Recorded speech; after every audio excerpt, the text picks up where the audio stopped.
di sunroof. Namun itu sama sekali tidak membantu. Ia menangis terseduh-seduh, tidak mau menerima nasibnya. Ia tidak ingin mati seperti ini. Namun, keputusasanya segera berubah menjadi kepasrahan yang mati rasa. Ia mengambil ponselnya dan mencoba untuk tetap tenang sambil merekam pesan perpisahan untuk pacarnya. Setelah itu, ia tertidur. Dalam mimpinya, ia melihat dirinya sedang mengemudi ketika tanah longsor menyapu mobilnya menuruni gunung. Ketika ia bangun, keinginannya untuk bertahan hidup kembali menyala. Ia menyadari bahwa meskipun ia terkubur dalam, tanah di sekitarnya lunak dan gembur. Jadi, ia mengambil senter dan mencari jalan keluar lain. Namun sebelum ia dapat bertindak, atap tiba-tiba runtuh karena tekanan. Dalam kepanikan, ia mencabut tiang-tiang dan menggunakannya untuk menahan atap, menjaga dirinya agar tidak tertimpa hidup-hidup. Untungnya, itu berhasil, dan ia nyaris lolos dari kematian. Setelah mengatur napas, ia mengisi botol dengan air seni dan meminumnya dengan lahap.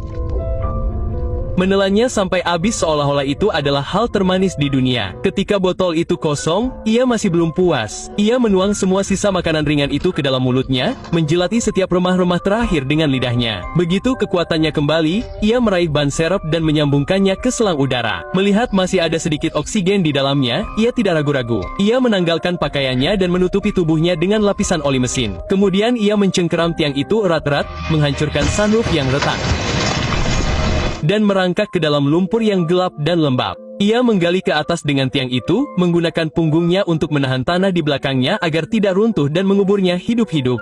Meskipun ia sudah siap secara mental, setiap detik pendakian adalah siksaan murni. Kegelapan yang menyesakkan itu saja sudah cukup untuk membuat siapapun gila. Setelah merangkak kurang dari 1 meter, ia tiba-tiba merasa lemah dan sesak napas. Ia meraih sedotan dan menghirup udara dari ban serep. Akhirnya berhasil mengatur napasnya lagi, ia mulai menyemangati dirinya sendiri, mengatakan pada dirinya sendiri bahwa ia hanya perlu bertahan sedikit lebih lama untuk keluar. Setelah tenang, ia terus menggali, menggunakan alas lantai dan tongkat untuk menopang berat badannya. Yang mengejutkan, lumpur di kedua sisi berhenti meluncur ke bawah. Itu memberinya kepercayaan diri baru. Jika tidak ada yang salah, ia akan segera keluar.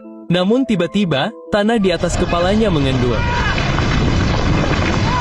Sebelum ia sempat bereaksi, gelombang lumpur besar mengguyurnya seperti air terjun.